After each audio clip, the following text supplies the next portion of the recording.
había una comisión integrada por, como existe hasta ahora, que permite, digamos, identificar los datos oficiales. Sin embargo, sabíamos ciertamente que las organizaciones de la sociedad civil tenían otras cifras. Entonces comenzó la búsqueda de dónde están estos niños y así comenzamos a identificar y a solicitar también al Consejo de la Judicatura, etcétera, a instruir a los jueces la importancia de que tomen medidas en el momento en que se produce la muerte de la madre y porque incluso a veces el propio femicida se suicida. Entonces realmente no hay rastros para identificar a los niños. Entonces, primero, eh, identificar a los niños, entender que es un delito que afecta, bueno, a la muerte de la madre, pero también tiene que ver con las posibilidades de protección. De ahí surgió entonces la idea, pensando que igual que una lucha muy vieja que la hicimos desde muchísimos años atrás, de la tabla de pensiones de alimentos. ¿No es cierto? Ahí ya el MIES tiene la capacidad de hacerlo. Eso fue un proceso también complicado, porque claro, ahorita tiene 600.000 niños bajo el régimen de pensiones de alimentos en este país. Y entonces, claro está que eso también requiere un posicionamiento respecto a la violencia, ¿no? A la violencia de género, a la violencia contra las mujeres y, bueno, como le llaman, el núcleo familiar.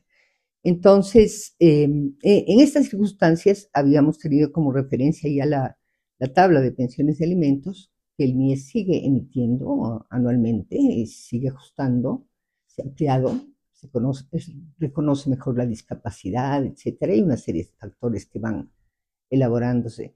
Entonces, fue así como le propuse al presidente de la República montar, desarrollar este bono de femicidio. Y claro, el decreto en ese entonces con el cual se estructuró el bono de femicidio, eh, ahí recibí la retroalimentación de la presidencia en el sentido de que estaban subrayando observando, perdón, la idea de que tiene que ser una sentencia ejecutoriada. Claro. Ese fue un nudo crítico que no pudimos superar en ese entonces. Pese a eso, se daban, digamos, varios casos de niños.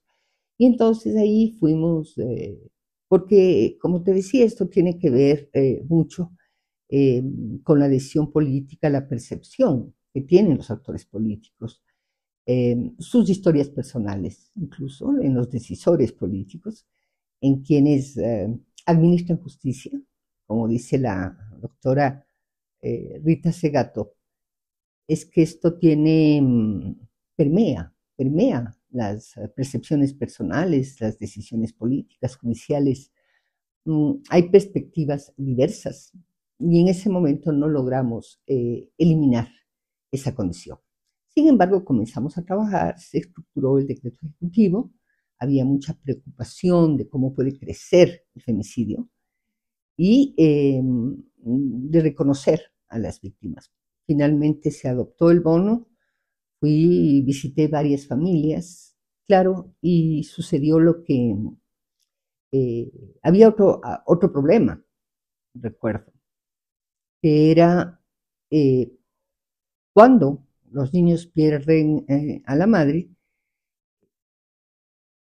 ¿quién tiene la tutela del hijo? Ese era otro problema, porque finalmente el bono es para el niño, el adolescente, no es para el cuidado de la abuela, de la tía, de la hermana de la víctima. Entonces ahí surgió otra discrepancia, otra observación, que sin embargo en ese momento pues se llevó a efecto y tú lo que encontrabas era un vacío enorme de información sobre quién eran las víctimas, quién tenía, había que legalizar en muchos casos la custodia de los niños por parte de la persona, el familiar que se hacía cargo, que normalmente es una abuela o una hermana de la víctima, por lo regular una tía, y esto también había que ir legalizando. Es decir, a raíz del bono de orfandad por femicidio aparecieron este tipo de situaciones que revelaban que la justicia no era justicia integralmente hablando, porque dejaba por fuera a los niños, niñas y adolescentes.